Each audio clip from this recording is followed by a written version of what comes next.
So as I said, we also have the technical side of SAP, which is the basis, which is responsible for maintaining or providing the security for the SAP data, right? And also we have the programming part of SAP, which is the ABAP language. So these two, they comprise of the technical side of SAP.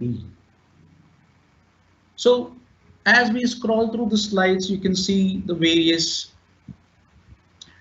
uh, things of SAP. So we also spoke about the R3 architecture. We also spoke about how SAP processes data, which is called as a real-time processing. That is, as soon as you enter the data, SAP is processing. So where exactly are you entering the data? These are the three tiers of architecture, SAP architecture, which you see, right? Which is called as uh, the presentation layer, the application layer, where the whole data is getting processed, and finally the database layer, where the data is getting stored. So earlier, as I said, the database which was used to store the data was Oracle. Now SAP is moving on to another totally different database structure called as HANA, right? So this is what we spoke about, uh, the architecture and the evolution of SAP and what is an ERP in the first place. Okay, so SAP was thought of to be the most effective way you can handle your business processes, which we are coming down to it a little later, and also the business functions or the organization's functions. Right. Now, I was also sharing I was also showing you the documents which you would be getting for you to download or to show the help files. Called, you will be getting a mail from Energy portal. So there in the portal you will be having, you can make use of the help files what is given for you to download. I'll just take you through that also. Give me a minute.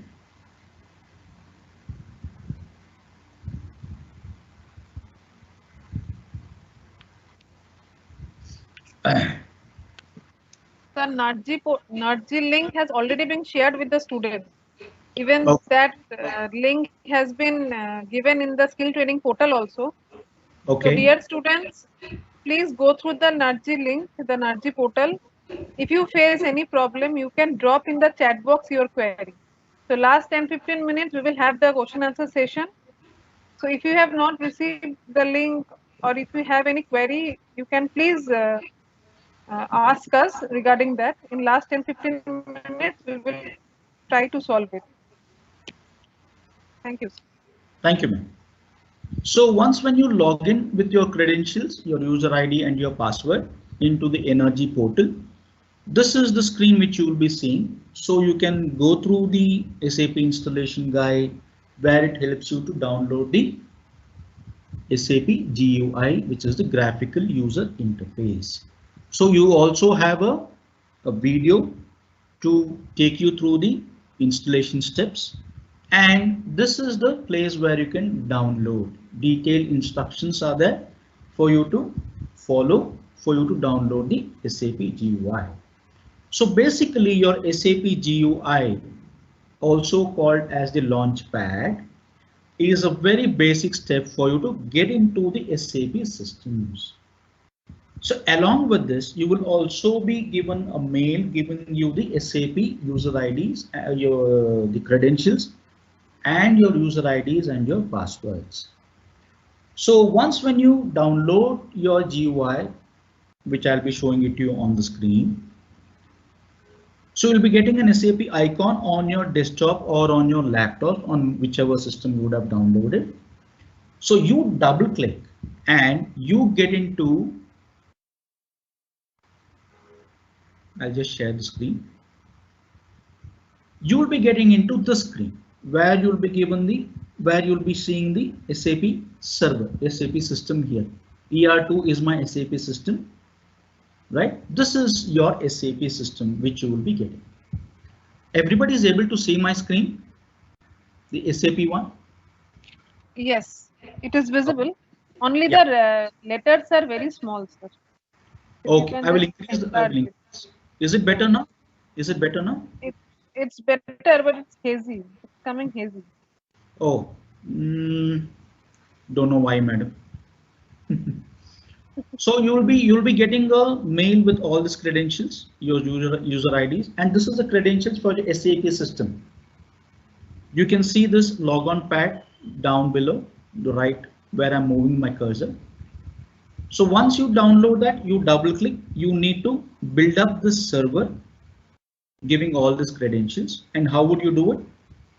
You would go to the new item and you would be giving all this. So you would say connection and you will be giving, you go to next and you'll be giving all the information as per the mail given to you. So once you enter all these credentials, the finish tab will be highlighted. You can say finish and your SAP server gets established. So how would you access your SAP server or your SAP system is by double clicking on the relevant server. So once you log in with your, now I'll have to log in with the system which I have been given access to. I have been given access to client 600. So I have been given a user ID.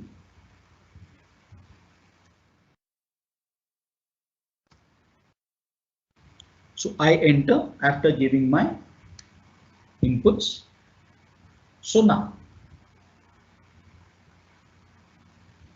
you enter into a screen called as your SAP Access, which is typically a end user screen. So what do I mean by an end user screen? End user screen, or another name for this is the, you can have it, you can give it any name. What usually happens in the screen is the person or the user of the SAP system enters the data in the system. So how would you basically, and this is the first screen which appears to you in your, once when you get into the SAP system, give all the credentials what you are given. This is the first screen which opens to you. So normally in SAP's terminology, we call this as the end user screen or the user screen, whatever. So how would you navigate?